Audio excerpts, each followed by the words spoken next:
कि गौ सेवा से बहुत जल्दी शरीर पवित्र होता है, हृदय भी पवित्र होता है और गोविंद भी प्रसन्न होते हैं। यदि गाय घर में पाली जाए या गौशाला खोली जाए और गौओं की सेवा की जाए, जिनके पास अर्थ है, भाव है, भगवान स्वयं श्री कृष्णचंद्र जी ने गौ सेवा स्वीकार की, गौ में चराई। गौओं की परिक्रमा करने से, जैसे आप प्रभु के बिहारी जी के मंदिर की 4 परिक्रमा करें तो जो फल आपको मिलेगा, वही गाय की 4 परिक्रमा कर लें तो आपको प्राप्त हो जाएगा। गौ की प्रदक्षिणा से, गावः प्रदक्षिणी कार्यावंदनीया ही नित्यशः, जो रोज गाय को प्रणाम करता है और गाय की प्रदक्षिणा करता है तो भगवत प्रदक्षिणा का उसे फल प्राप्त होता है। यदि घर में गाय बंधी है और भूखी है और प्यासी है तो तुम्हारे सारे पुण्य नष्ट हो जाएंगे। गाय के गोबर से जहां लेपा जाता है, वहां जिस देवता का आवाहन करोगे वही देवता आकर विराजमान हो जाएगा। गौएं जहां विराजमान रहती, गौशाला में भजन करे तो कई गुना बढ़कर के प्राप्त होता है। जहां गौएं विराजमान होती हैं वो बड़ा पवित्र दिव्य तीर्थ स्थल माना जाता है। अपवित्र भूमि में भी यदि गाय के गोबर का लेप कर दिया जाए तो परम पवित्र मानी जाती है। गाय बहुत पवित्र, जहां वो बैठती है, जहां वो मूत्र त्याग करती, गोबर त्याग करती, वो स्थान तीर्थ तुल्य पवित्र माना जाता है। कितना भी बड़ा पापी हो, अगर पंचगव्य पिलाया जाए तो वो वैदिक मंत्रों को स्वीकार करने लायक हो जाता है, पवित्र हो जाता है। पंचगव्य में 5 चीजें गाय की होती है: गाय का मूत्र, गाय का गोबर, गाय का दूध, गाय का दही और गाय का घी। ये 5 मिलाकर पंचगव्य पिलाया गया था।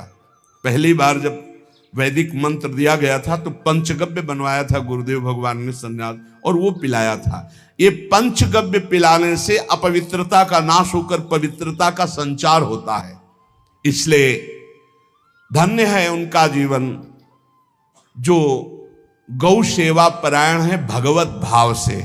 गाय में साक्षात भगवान का भाव रखकर गौ सेवा करते हैं। गाय बंदी हो घर में, वो प्यासी है और भूखी है, तुम्हारे सुकृत नष्ट हो जाएंगे।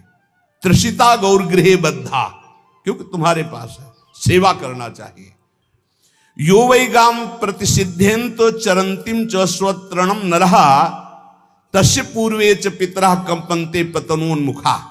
यदि गाय हरी हरी घास चर रही कहीं और तुमने डंडा ऊपर प्रहार किया और लाठी मारी तो तुम्हारे पितर खोपड़ी के बल नरक जाने के लिए तैयार हो गए। ये लिखा है कि जो प्रतिदिन अग्रग्रासे परोभावा कर्तव्यो भक्ति तोन्वहम अकृत्वा स्वयं आहारम कुर्वम नापनोति दुर्गतिम। जे ही तुम्हारे गृहस्थ में, घरों में पहले होता था, अब तो भगवान जाने, जे ही पहली रोटी तवा में गई तो वो निकाल करके पक्की रखी जाती थी गौग्रास के लिए, पहला रसोई में। तो इसमें लिखा प्रतिदिन स्वभोजनम, पहले स्वयं भोजन न करके गाय के लिए ग्रास निकालना चाहिए। जहां गौ को माता की पदवी दी गई, जहां गौ को हम आराध्य देव के रूप में मानते हैं, आराधना करते हैं, गौ रक्षा, गौ सेवा, ये बहुत बड़ा इसमें छुपा हुआ है। स्वयं भगवान अवतरित होकर गौ रक्षा, जब गाय के रूप में पृथ्वी रमाती तो भगवान का अवतार हुआ है। बड़ा विचित्र समय आता चला जा रहा है कि अब आधुनिक यंत्रों की ऐसी सेवाएं हो गई बड़ी बड़ी कि अब ना बैल की जरूरत है, और ऐसे दूध की महंगाई बन गई कि अब देसी गाय 2 लीटर 3 लीटर 4 लीटर, और ऐसी ऐसी कि 20-20 25-25 लीटर दे तो कौन देसी गाय को। गौओं का सेवा का भावना शास्त्र आज्ञा करता है।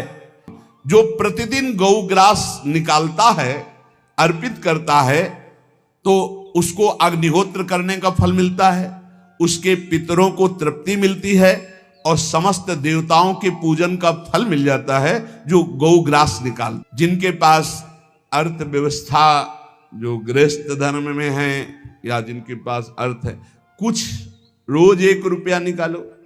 हम कह रहे रोज निकालो तो महीने में 30 रुपया होते। 30 रुपया में एक गाय को हरी घास तो एक टाइम पवा ही सकते हो ना।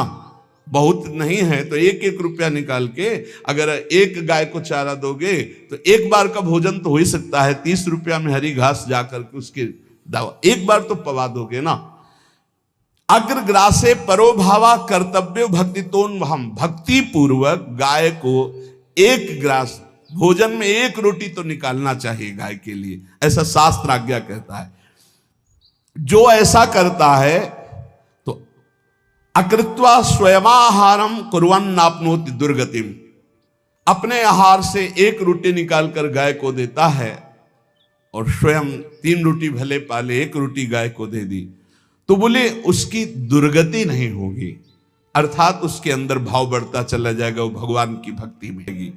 जो सदैव गौ सेवा करता है, उसके डांस मच्छर हटाता है, स्नान कराता है, पीठ में हाथ फेरता है, उसके पूर्वज जो पितर होते हैं वो नाच पड़ते हैं, उनका मंगल होना शुरू हो जाता है कि हमारे वंश में गौ सेवक पैदा हुआ, बड़ा भाग्यवान है और वो गौ के द्वारा हमें तार देगा, ऐसा भाव। गौ सेवा हमारे सनातन धर्म में बहुत बड़ा स्थान गौ सेवा का। तो मूर्ख मनुष्य जैसे अब गाय दूध नहीं दे रही, मार डंडे डंडे मार रहे हैं, इंजेक्शन लगा रहे हैं, ऐसे वैसे कर रहे हैं, उसको ताड़ना दे रहे हैं। तो बोले जो मूढ़ बुद्धि मूर्ख मनुष्य यो वही ताड़ते यष्ट्याधेनुम मर्त्यो विमूढ़धि, वो गाय को लाठी से मारता है, डंडे से मारता है, हाथों से मारता है तो धर्मराजस्य नगरेशा याति करवर्जिता, धर्मराज जी पहले अपने नरक में ले जा करके उसके कहते थोड़े थोड़े तिल तिल करके पहले इसके हाथ काटो, मरना है नहीं वहां, अब आराम आराम से थोड़े थोड़े पहले हाथ वर्जिता, इन्हीं हाथों से गाय को मारा था ना, तो ऐसे थोड़ा थोड़ा काटा जाता है उसके हाथ। गौ सेवा का धन सिर्फ गौ सेवा में ही लगना चाहिए। आप गौ सेवक है, दूध पान कीजिए, रोटी खा लीजिए, लेकिन गौ सेवा का अर्थ आप अपने वासनाओं की पूर्ति में, अपने मनोरंजन में या अपने मन के संकल्प भावना में नहीं पूरी कर सकते। गौ सेवा के लिए ही पूरी कीजिए। गौ के वास का निर्माण, गौ के भोजन की व्यवस्था, वो दूध दे ना दे, वो कैसी भी अवस्था में हो, उसकी सेवा परायणता, उसके लिए सेवक रखना, सेवकों को भी सुख प्रदान करना, लेकिन स्वयं कभी गौ के सेवा के लिए आए हुए धन का स्वयं के लिए भोग न करना और निरंतर भजन रखना, उसे परम पद की प्राप्ति हो जाएगी। जो गौ के शरीर को स्नान कराता है, गौ के शरीर को कीट आदि से, मच्छर आदि से रक्षा करता है और खूब अच्छा अच्छा पदार्थ गौ को, केवल दूध के लोभ से नहीं, ये हम गौ सेवा की बात कर रहे हैं, ये कि नहीं वहां 10 लीटर दूध देती तो हाथ फेरो, जब दूध नहीं देती है तो चारा भी ठीक से नहीं दे रहे और उसके ये स्वार्थी हो, गौ सेवा का बात नहीं, वो दूध का लोभी केवल व्यापार की बात करता है। गौ सेवा का तात्पर्य है गौ सेवा केवल, खूब बछड़े को पिला दिया प्रसाद रूप से, जो दूध मिला उसका अपने सेवन की, वो बात तो अलग है। अब बछड़े को तो जरा सा केवल पिन्हाने के लिए कर दिया और खूब सारा दूध लीटर में नाप करके जा रहा है और उस समय तक तो खवाओ पियाओगे ही खूब अच्छे से, उसके बाद जब दूध देना बंद किया तो उसका आदर सत्कार खत्म, खोल के बाहर ऐसे वो प्लास्टिक खाते घूम रही है, तो ये गौ सेवा नहीं मानी जाएगी, वो स्वार्थ पूर्ति मानी जाएगी।